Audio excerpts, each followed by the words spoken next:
our 2 or 3 weekly shows, and we're actually joined today by a very special guest. Who's our special guest, Rom? Well, first of all, hello, Romany. Can you introduce our guest? Hi, Steven. How are you doing? My very special guest here today is Buddy Buds, and he likes to always have his mom's attention. And if he can't, he will walk over my computer keyboard. Right. So because he knows my laptop takes all of my time and all of his attention. Right. And now something else has got his attention. Okay. Now today we're talking about 5G, and as you suggested the topic, would you like to start? Oh my goodness me! Okay. Well, I knew nothing about 5G yesterday. I know a little bit more today, but. Oh, right. Okay. Well, I don't know too much about 5G either. That's why I thought it would be an interesting topic, because there seems to be a lot of. I have read up about it and I have researched it. There seems to be a lot of. There's like one people in the camp that is saying that it's going to destroy us and it's bad for our bodies and it's bad and it's alien stuff. And then you've got the other camp that says, it's a great tool and it's all coming and stuff. What I do know is that it's going to change the world entirely. So to you out there, are you for 5G or against 5G? What is your opinion about 5G? Totally. And what we're going to do is we're going to present the facts throughout the course of this 30 minutes and let you decide. And hopefully at the end of this broadcast, you'll be a little bit more informed. And so will we. I went on a tour this morning of YouTube, and I even found, I found out a lot, I think. And I think that the thing is, we've gone from 2G, where we could send short messages to people. Then we went to 3G, we could send messages. 4G, we can do video. And 5G, well, we can do video, which is 4K or 8K. And it just opens up so many possibilities. I think the first thing that struck me was the fact that not every country in the world is on 4G. And 5G offers a chance for those countries to actually join us. It does. My understanding of 5G and one of my aha moments was when I understood that because of self-driving cars, and they want to bring in a world where there's self-driving cars and smart buildings and stuff, that a self-driving car cannot afford to have lag time. So when it's taking a corner or something, it cannot have a drop in an internet connection. And so hence the push for 5G and getting that out in the world. The other thing that struck me is that you could be sitting in the middle of the ocean and you will still be able to have internet connectivity. So that was the one thing that stood out, which would agree then with when you say that there's a lot of countries, like especially here in South Africa, there's a lot of people out there that do not have internet connection. They are still very much operating on a data connection, which means it costs them an absolute fortune. I don't know if 5G would reduce internet costs, but for example, you can buy, 500 megs, that's nothing. And that's what can afford, and they end up paying 20 Rand. I don't even know what that's in pounds now, but it's a fortune. It's a lot of money for the local person. I'm not sure 5G would change that. But in saying that, there are also drawbacks with regards to 5G. Okay. So I understood it that we started off with 1G in 1979 in Japan. It was 1G. Where you could connect through the radio. They would use the radio towers to connect to the phone. Then, as you said, it was the 2G, and we could pretty much text. Do you remember those days? The Nokia phone, you could text only 160 SMS, and that was it. Otherwise, you're going to get charged more. Or the message didn't go. That was the problem. It wasn't totally reliable. No, it wasn't. Well, now talking about reliability, it also makes sense as to what the challenges that 5G is facing, because what they're saying is that 5G is a higher frequency, and which is not good at traveling at far range. So because of the frequency being so high, it cannot travel far distances. So in order for you to have a very good, strong connection, they have to have a lot of these mini pods or mini towers around the place in order for you to keep your 5G. So now it makes sense, because a wall, even rain, can interrupt the connection of 5G because of the high frequency, short range that it can travel at.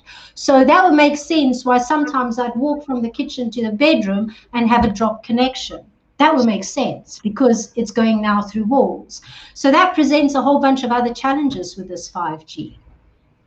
It does, but the benefits, I think, we'll let people decide, but from my point of view, do outweigh the risk. As you say, rather than having transmitters dotted and you've got to live near one to get it a good signal, there'll be transmitters everywhere, and you'll be walking from one signal to another signal. You won't notice it, but you're actually swapping from one set to another set to another set as you actually walk around, whether you're walking in the countryside, as you said, or you're walking in the city.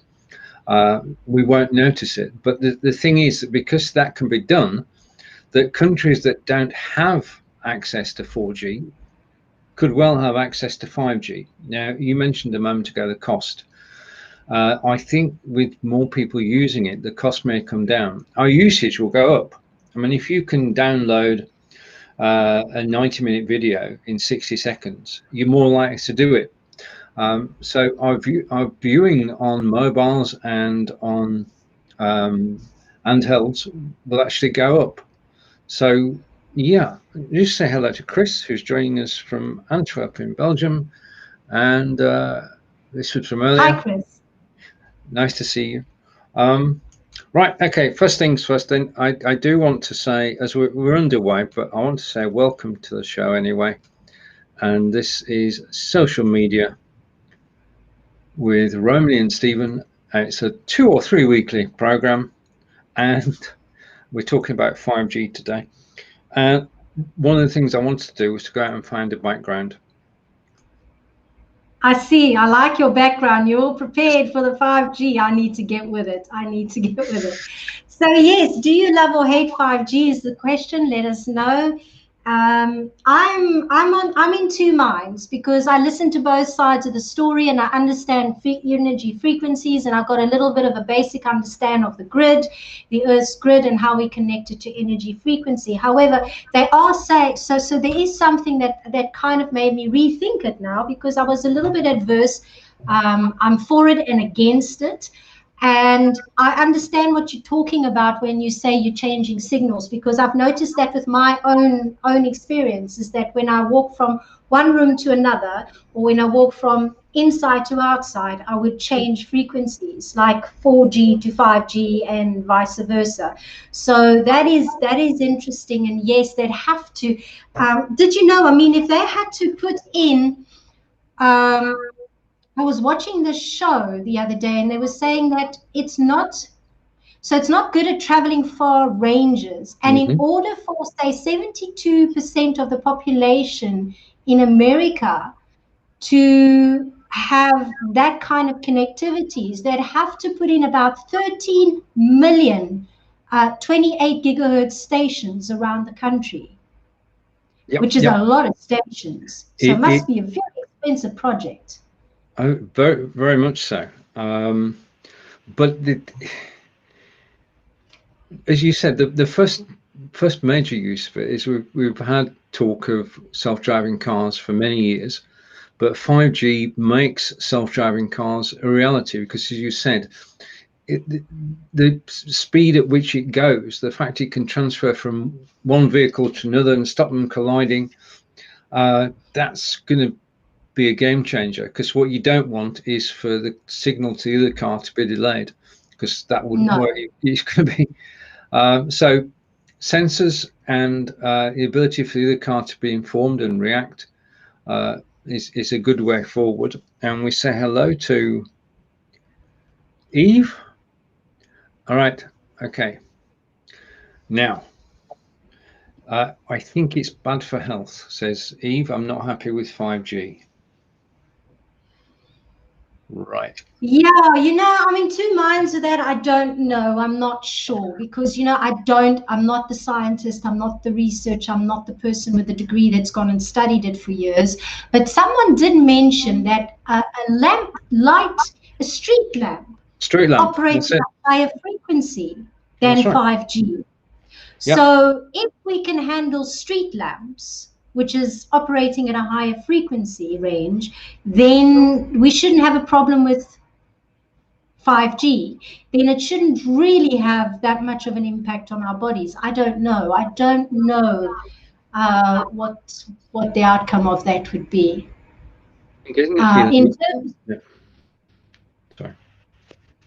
Sorry. No. I'll keep quiet.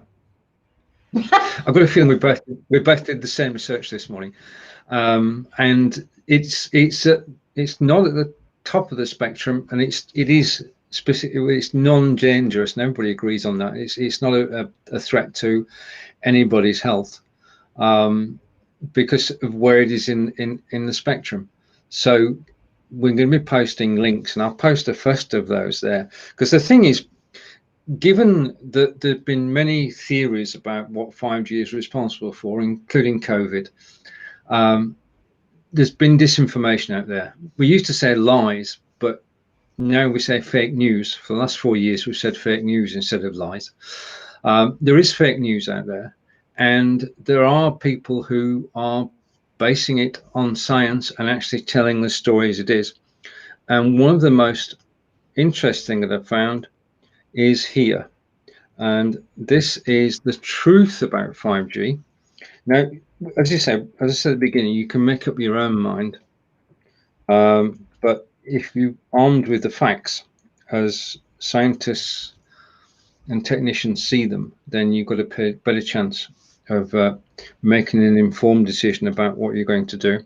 And the other one, I'll put the better links up at the same time, is the question is, what is happening in the places where 5G is being used? And I found this very interesting site, which is monitoring 5G use around the world and reporting back from places like Singapore and parts of the USA, because not everybody's got it. I mean, London's got it. Our major sister got it, but we haven't got it out in the sticks. It's not arrived here yet. As you said, the infrastructure is going to take a while for it to roll out. And the other thing is that we have got to decide that we want to be on 5G. Yeah, they're not going to switch 4G off, but in order to use 5G, you've got to have new equipment. In order to, right? Okay, I'll put a rider in there. The equipment you've got will still work, but in order to get the benefits of 5G, that's a gigabit download, yeah, on your phone, which is far in excess of what we're getting at the moment, then you'd have to get the latest phone. Equipment. Yeah, you'd have to get the latest phone, the latest. I mean, I've even seen now with camera equipment, surveillance equipment, there's 2G, 5G. Not all of it seems to work on the 5G networks. So it kind of disables them and makes them null and void. So yeah, when we make the shift into 5G, and I think I very slimly see that it's not going to happen. I think it's most likely is going to happen. I think there's probably a push for 2025 to 2030 to make a lot of it in place, which is going to change the dynamics for many things.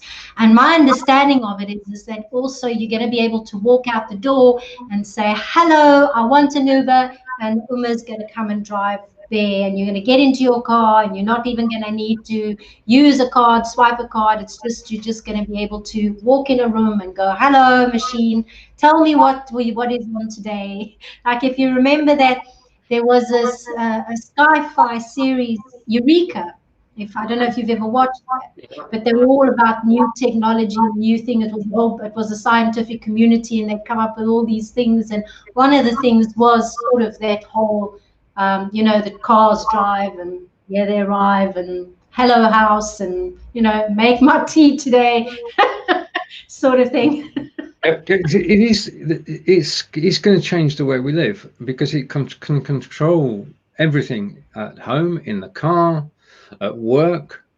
I mean, it's going to make sort of communications between different manufacturers is going to be radically changed, because you're going to be able to, I mean, if you're making, say you're making a car and you're waiting for parts, you can instantaneously find out when those parts will arrive. You can instantaneously look at the factory where they're being made. All sorts of things become possible, which will improve things. I think that the technology behind this is for a good reason, and it's to enable us to actually communicate more freely and to allow more people in the world to actually do that. And to me, that's got to be a good thing. As I say, the videos that put links to explain, as you said, it's not as strong as light from a lamp. So there is no, I can't see a downside to it at the moment. So if anybody's got any downsides, then do say. Look, the downside that I do have towards it is it does invite, which I'm not crazy about. I don't care what anyone says. I don't know. It's not about beliefs, but it does bring about that whole crediting system that they have in China, which I'm guessing 5G is kind of bringing into that role. Also, the microchipping of putting an RFID chip into your body, it doesn't sit well with me. No. And not because of for a religious point of view, but more from a personal point of view. I really don't want to have to live on social credits. I don't want to have to be told that I can or can't do something because of some AI machine that's deciding that for me. I mean, I can see it on Facebook already, where Facebook, I mean, a lot of people think, I was just thinking about it the other day, a lot of people that I know always end up in Facebook jail, as they term it, something they've said, they've been reported and they can't say anything.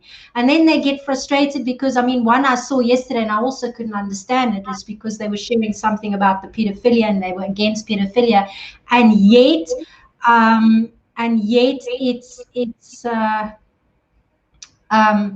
yet it wasn't, I mean, she was right in what she was saying. So why was she put in Facebook jail? But the robots are making the decisions for us, especially when it comes to Facebook. It's AI, it's artificial intelligence. They're the ones that's deciding what we see in our news feeds. And they're deciding, I don't think it's humans that are physically sitting behind the computer deciding whether something is fake news or something is okay or not okay. I think that's all machine, and that's part of machine learning, is teaching the machine to adapt to our way of thinking. And so, for me, I think that's a very fine line, and I'm not sure I want to go there. I really don't think I want to go there. Eve is saying it's intrusive and she's not having it, talking about 5G. Now, this is the thing. It's going to be personal choice. It's going to be personal choice for a number of years. You can stay on 4G. You don't have to go to 5G. Nobody's going to force you. Nobody's going to buy you a $1,600 phone. You go buy it yourself. No. But Stephen, okay, so along 5G, because everything, it's kind of like, it's not just about the 5G, it's about all the other stuff that comes with the 5G. So let's say, for example, doesn't it make sense that perhaps we would, maybe I won't be able to fly if I don't have this chip in me, or I don't have this 5G phone, because it's all about my credit system and how they're going to track you and move you and say, well, you are a good citizen like they do in China and you can go fly. But if you're not a good citizen because you crossed the road the wrong way, then you can't fly, sort of thing, So 5G is the technology that's going to usher in this new way of working, this new way of doing business, this new way of credit system. And that's the challenge I think I have sitting with that technology. So I think that's also what Eve is referring to. It's more of a case, not so much of a case of the 5G might not be the terrible thing, but it's the foundation of what it's going to usher in.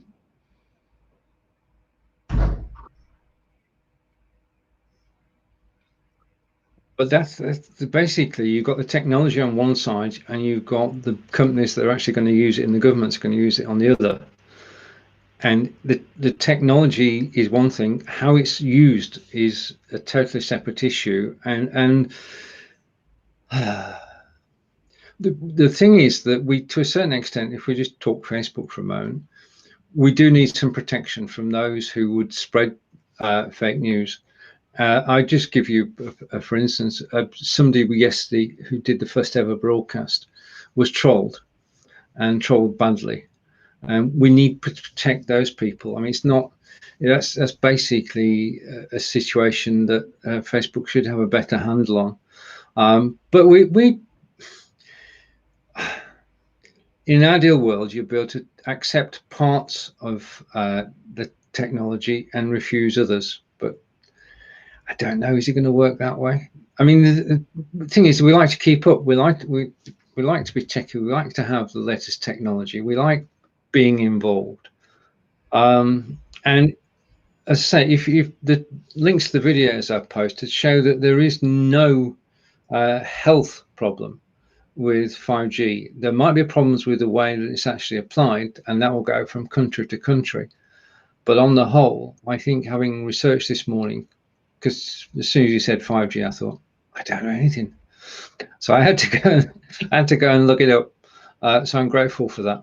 But if we do our research and listen to, we've given links to what it's all about and why 5G is safe. We've also given links to where 5G is currently being used and reports from users, not reports from anybody who's created anything, but reports from people who are actually using their mobile phones on 5G and their actual live experiences of it before we actually get involved. It's UK wise, it's just in major cities. It's be, as you said, 2025, 2030 before there's widespread availability because of all these millions of transmitters that need to be put everywhere.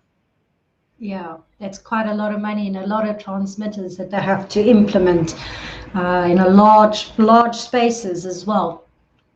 So yeah, I guess, look, I'm still on the fence. I think I could quite embrace it. I love technology and I love all things good.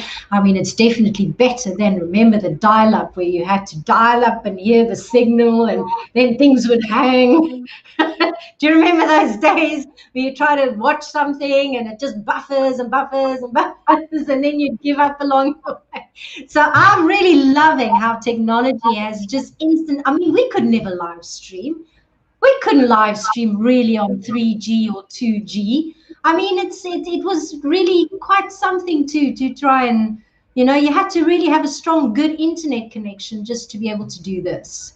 So for that part, I love it, and I love it. I love the technology. I'm just a bit nervous about how it's going to be abused, because it does seem that the world is moving in one direction, and it does seem that the world is wanting to bring in a lot of things like digital currency, the RFID chips. They're trying to change the whole banking systems and stuff. So it's going to be interesting to see what world is going to transpire in the next few years.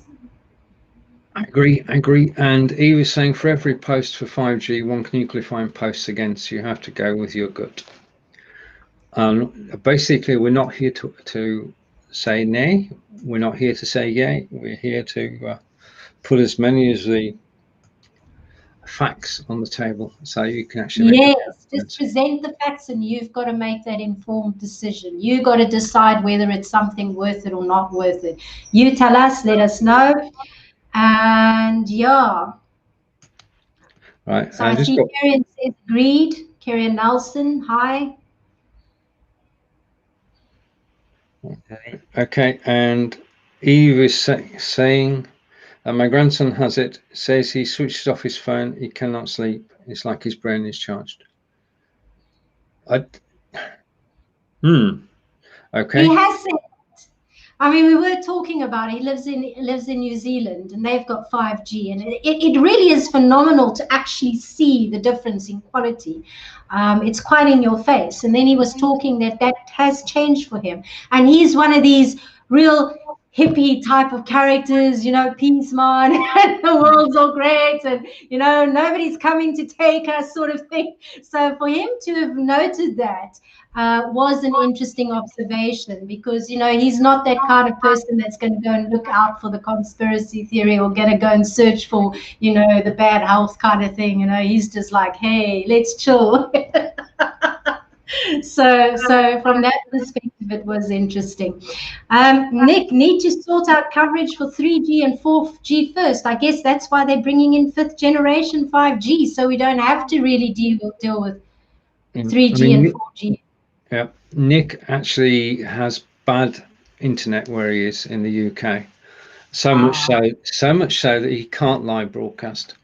So he's tethered his laptop to his phone, and he's broadcasting on 4G and doing very well at it. But we need this. You see, 5G as a tool means that we can get rid of all the phone lines. You won't need a phone line directly into your home. You won't need cable. You won't need satellite dishes. You won't need all the equipment that we're using at the moment, because the signal is powerful enough to be able to deliver everything that we need communications wise, without the need for a phone line, without the need for a satellite dish, without the need to cable into your house, without the need to be reliant on your telecommunications company. Because I dare say, I dare say that this is going to be commercialized. It only makes sense. And you'll have rival providers with differing systems, and you'll sign up to one of them. And if you don't like it, you switch to the next one. Yeah. And you'll be able to do that instantaneously. Let's catch up with the comments. I do agree to disagree, because it does say that 5G will bring in that, like you say, that there won't be use of need for phone wires. But like we said, if you don't have, I mean, for me now, my router is not very far away from me. My signal's not very far. I'm not sure where the tower is, but I mean, from the bedroom to here, I lose connection.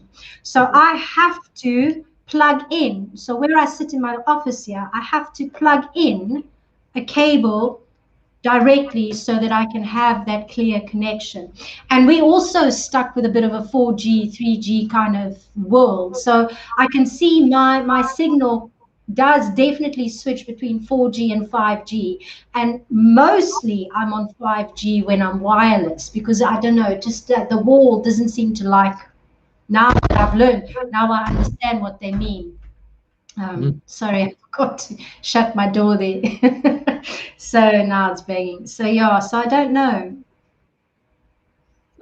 We don't know. I mean, we're in the situation where it's just starting up. We can see what people think of it or actually using it. We can decide which way to go, and nobody's pushing us. We have to buy new hardware to benefit fully. So it's up to us. We do, however, live in interesting times. And as Romany said a moment ago, what we're doing here today, we're broadcasting in high definition, 1080p. The recording is on Facebook at 1080p. This just wouldn't have been possible without the advances in the internet over the recent years. We live in exciting times, do we not? We do live in exciting times. Well, yeah, excited or scary, I don't know. Because, you know, it's like, you know, when you watch some of those sci-fi movies, it feels like they're unfolding before our very eyes. I mean, who would have thought about flying cars at one point in time? That's and true. Now we have flying cars. Never in my life when I watched Marty and what's that, Back to the Future, did I think that we'd have flying cars. When you say flying cars, I always think of the Jetsons. Going back even further. I think of Marty and Back to the Future flying machines. So yeah, 5G, love it or hate it. What do you think? Right, if you follow the links, you'll find more information about 5G. For the moment, though, it's over to Romany. She knows this is coming to close the show. Oh, okay. It is. And I'm going to close on Harper's comment that says interesting perspectives on this. Thank you. Especially since less than 10% of Americans have a landline phone in their house. Yeah, we also, interesting you say that, Harper, because South Africa, because we have such theft with the phone lines, they want the copper in the lines, that all our phone lines have now been discontinued. And we now have a phone that comes with a SIM that you can pretty much walk around anyway. So I can walk around with my landline to the shopping mall and still have access. So that I love, and that is great. And that's all because of copper theft. Nothing else. So on that note, I'm going to say thank you. Thank you for watching. Thank you for your thoughts. Thank you for your feedback. Take care, everybody.